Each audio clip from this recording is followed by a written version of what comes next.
Bonjour, dans cette capsule, nous allons présenter un outil issu de la théorie TRIZ qu'on appelle le Golden Fish, ou encore poisson doré en français.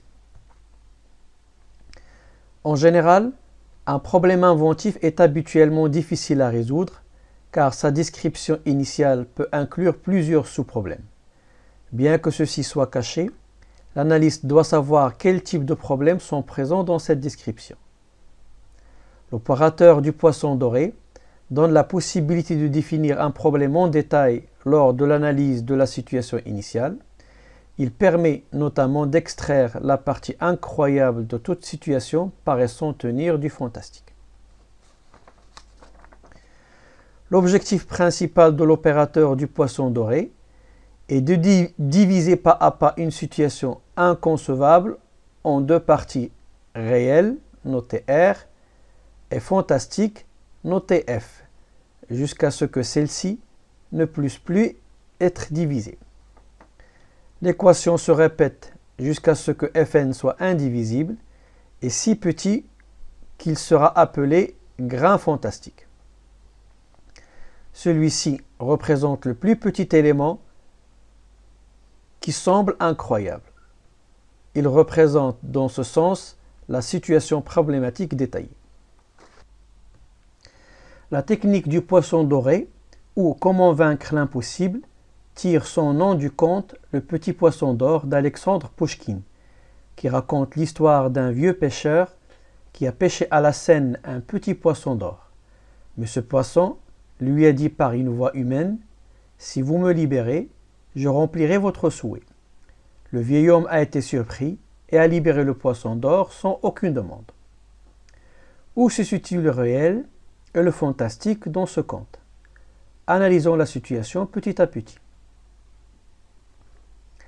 Est-ce que le vieil homme peut pêcher à la Seine? Oui, c'est donc une partie réelle. Est-ce qu'il peut pêcher un poisson? Oui, cette proposition fait partie aussi du réel. Est-ce que ce poisson peut être d'or? Probablement.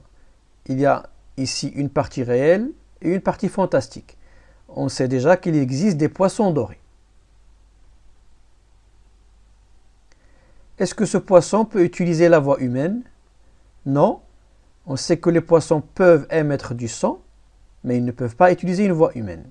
Cette proposition fait partie du fantastique. Voyons comment cet outil fonctionne sur l'exemple du conte du poisson doré.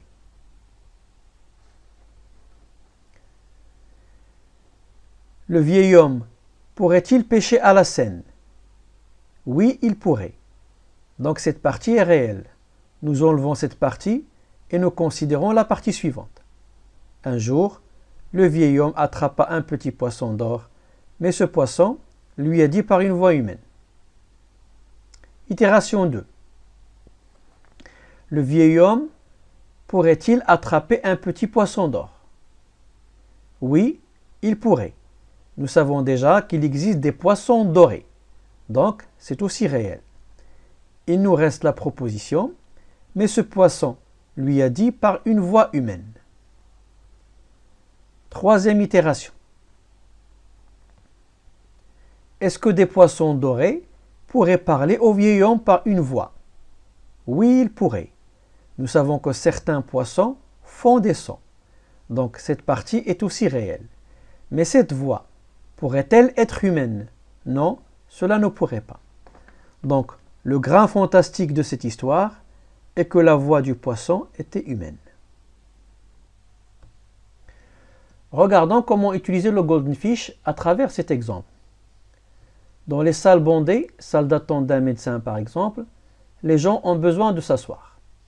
Le nombre fluctuant de personnes rend difficile de dimensionner le nombre de places nécessaires pour servir tout le monde. En faire un petit nombre est insuffisant en cas d'un grand nombre d'attendants. En faire un grand nombre est gênant parce que cela peut engendrer un encombrement, une gêne visuelle et aussi un surcoût, surtout quand ces places ne sont pas utilisées.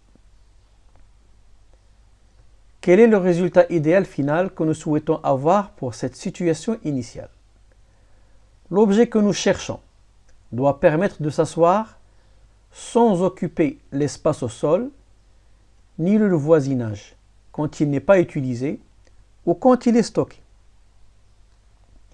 Cette situation problématique paraît à première vue incroyable ou fantastique dans son ensemble. Analysons cette situation avec l'outil poisson doré pour voir si on peut dégager un grain fantastique précis qui pourrait nous servir comme situation problématique détaillée. La situation fantastique initiale F0 est que l'objet doit permettre de s'asseoir sans occuper l'espace au sol, ni gêner le voisinage quand il n'est pas utilisé ou stocké. La partie réelle dans cette proposition consiste à utiliser des objets que l'on connaît déjà, tels que les chaises et les canapés. Donc R1, l'objet doit permettre de s'asseoir.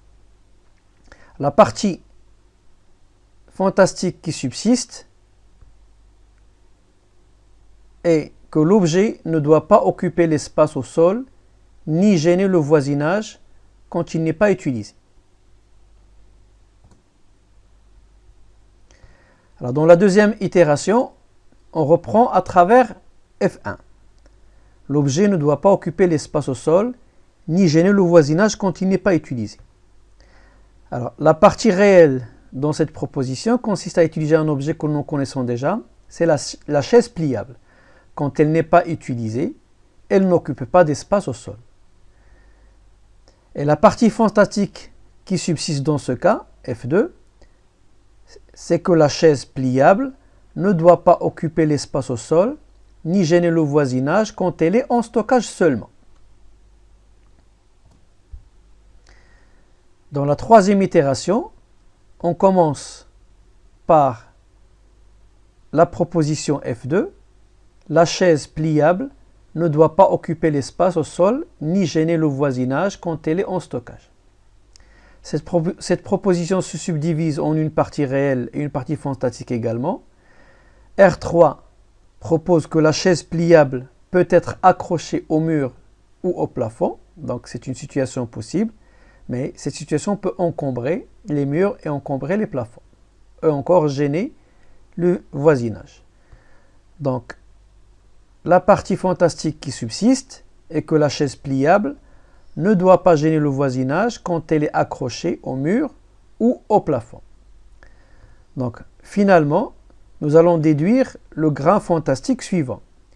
La chaise pliable décorative qui s'accroche au mur ou au plafond. Cette situation deviendra notre problématique détaillée.